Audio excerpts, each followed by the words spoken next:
కారంచేడు, చుండూరు, వేంపెంట, లక్ష్మీపేట ఇలాంటి సంఘటనలు ఒక బీభత్సమైన నరమేధం. ఇటువంటి 4, 5 చెప్పుకుంటున్నాం కానీ నిత్యం పల్లెల్లో ఒకరిని ఇద్దరిని కొట్టడం, తన్నడం, చంపడం, అత్యాచారాలు చేయటం ఇవి నిత్యం జరుగుతూనే ఉన్నాయి. ఇప్పుడు కనీసం కేసులు కూడా పెట్టలేని పరిస్థితి ఉన్నది.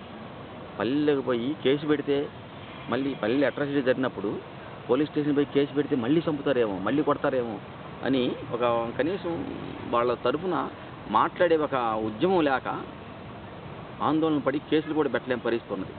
ఆ పెట్టిన కేసులు కూడా అట్రాసిటీ కేసులు మొత్తం ఫెయిల్యూర్ ఏమో. ఇటీవల సోషల్ జస్టిస్ మినిస్టర్ వచ్చి చెప్పి మొత్తం అట్రాసిటీస్ కేసులు నమోదు కానీ చాలా ఉన్నాయి. పోలీస్ స్టేషన్ కేసులు పెట్టే పరిస్థితి కూడా లేదు. నమోదైన కేసులు కూడా అన్నీ ఫెయిల్యూర్ అవుతున్నాయి, ఇక్కడ ఎవడు పట్టించుకోవట్లేదు ఎస్సీ అట్రాసిటీ కేసుని అని చెప్పి మాట్లాడిపోయిన సందర్భం కూడా 3 రోజుల క్రితం మనం చూసాం. అందుకని సంఘటనలు జరగటం లేదు, ఇంతకుముందులాగా ఇప్పుడు లేవు. ఎస్సీలంతా అభివృద్ధి చెందారు, కుల వివక్ష లేదు, ఇప్పుడు అంతా సమానం అయ్యారు, అందరు బాగుంటున్నారు అనే మాటలన్నీ కూడా పై పోతలే కానీ వాస్తవానికి గ్రామాల్లో ఇంకా భయంకరంగా ఇంతకుముందు కంటే ఇంకా భయంకరంగా అట్రాసిటీలు జరుగుతూ ఉన్నాయి. అట్రాసిటీలు జరుగుతున్నా కానీ చెప్పుకోలేని పరిస్థితి. చెప్పుకుంటే మళ్ళీ లక్ష్మీపేటలో ఏం జరిగింది? అనేక సార్లు తన్నారు, చేశారు, కొట్టారు, ఇళ్ళకు వచ్చి కొట్టారు, ఇళ్ళకు వచ్చి తిట్టారు, కానీ కేసులు పెట్టి పోలీసులు రిజిస్టర్ చేయాలి.